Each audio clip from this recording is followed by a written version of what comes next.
दोस्तों दिल्ली मुंबई एक्सप्रेसवे जो कि 1386 किलोमीटर की लंबाई के साथ भारत के सबसे बड़े एक्सप्रेसवे में से एक है। इससे जुड़ी एक और लेटेस्ट अपडेट आ चुकी है। पीएम मोदी ने इस एक्सप्रेसवे के एक और स्ट्रेच का उद्घाटन किया है। तो चलिए जानते हैं कि ये कौन सा स्ट्रेच है, ये किन किन राज्यों से होकर गुजरता है, ये कितना किलोमीटर लंबा है। Now all about Delhi Mumbai expressway latest update. नमस्कार दोस्तों, मैं हूं विकास और आप देख रहे हैं ऑल इंडिया अफेयर्स। दोस्तों प्राइम मिनिस्टर मोदी ने 2 अक्टूबर यानी कि गांधी जयंती के दिन दिल्ली वडोदरा स्ट्रेच का उद्घाटन किया। ये हिस्सा दिल्ली को गुजरात के वडोदरा से जोड़ता है। ये कई राज्यों से होकर गुजरता है, जिसमें राजस्थान में 373 किलोमीटर, मध्य प्रदेश में 244 किलोमीटर और हरियाणा में 79 किलोमीटर का हिस्सा शामिल है। अब इस स्ट्रेच के खुलने के बाद दिल्ली से वडोदरा जाने में कम समय लगेगा। ट्रैफिक जाम की समस्या भी काफी हद तक कम हो जाएगी और ट्रांसपोर्टेशन एंड लॉजिस्टिक में भी ग्रोथ देखने को मिलेगा। पहले दिल्ली से वडोदरा जाने में 16 घंटे का समय लगता था, क्योंकि ये रूट 1000 किलोमीटर लंबा था। लेकिन इस एक्सप्रेसवे के बन जाने के बाद इसकी 1000 किलोमीटर की डिस्टेंस 845 किलोमीटर रह गई है। इसलिए अब सिर्फ 10 घंटे में ही दिल्ली से वडोदरा पहुंचा जा सकता है।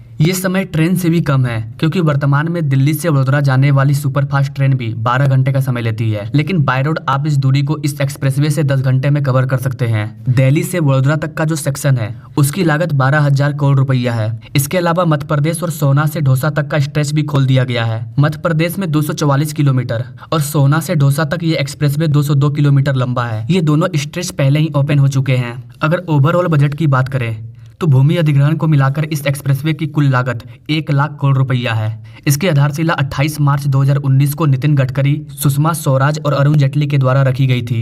दिल्ली मुंबई एक्सप्रेसवे दिल्ली को ढोसा, कोटा, रतलाम, वडोदरा और सूरत से होते हुए महाराष्ट्र में जवाहरलाल नेहरू पोर्ट से जुड़ेगा। इस एक्सप्रेसवे की मेन लंबाई 1198 किलोमीटर है, लेकिन डीएनडी, फरीदाबाद, केएमपी और विरार जेएनपीटी को मिलाकर इसकी लंबाई 1350 किलोमीटर हो जाती है। इस एक्सप्रेसवे के निर्माण को 52 पैकेजों में बांटा गया है और 15,000 हेक्टेयर भूमि का अधिग्रहण किया गया है। केंद्रीय सड़क परिवहन मंत्री नितिन गडकरी का कहना है कि दिल्ली मुंबई एक्सप्रेसवे के एक हिस्से को इलेक्ट्रिक हाईवे के रूप में डेवलप किया जाएगा, जहां ट्रक और बस की स्पीड 120 किलोमीटर प्रति घंटा होगी। सभी हैवी व्हीकल डीजल के बजाय बिजली से चलेंगे, जिससे लॉजिस्टिक की लागत में 70% की कमी होगी। 8 लेन का ये एक्सप्रेसवे फ्यूचर में 12 लेन तक बढ़ाया जा सकता है। एक रिपोर्ट के अनुसार दिल्ली मुंबई एक्सप्रेसवे 2024 के अंत तक बनकर तैयार हो जाएगा। एक बार बन जाने के बाद ये एक्सप्रेसवे भारत के अलग अलग राज्यों के बीच में रोड कनेक्टिविटी को बढ़ाने में महत्वपूर्ण भूमिका निभाएगा। ये एक्सप्रेसवे देश की राजधानी दिल्ली को आर्थिक राजधानी मुंबई से जोड़ेगा। इसलिए इस एक्सप्रेसवे से बहुत से लोगों को नया रोजगार मिलेगा, व्यापार में वृद्धि होगी, रियल एस्टेट के बिजनेस को भी बढ़ावा मिलेगा और आसपास के इलाके तेजी से विकसित होंगे। तो गाइस, ये थी दिल्ली मुंबई एक्सप्रेसवे की लेटेस्ट अपडेट। आपको क्या लगता है गाइस, ये एक्सप्रेसवे 2024 के अंत तक तैयार हो जाएगा? अपने राय कमेंट बॉक्स में जरूर दीजिए और ऐसे ही लेटेस्ट अपडेट के लिए हमारे चैनल से जरूर जुड़िए। मिलते हैं नेक्स्ट वीडियो में एक नई जानकारी के साथ। तब तक के लिए जय हिंद।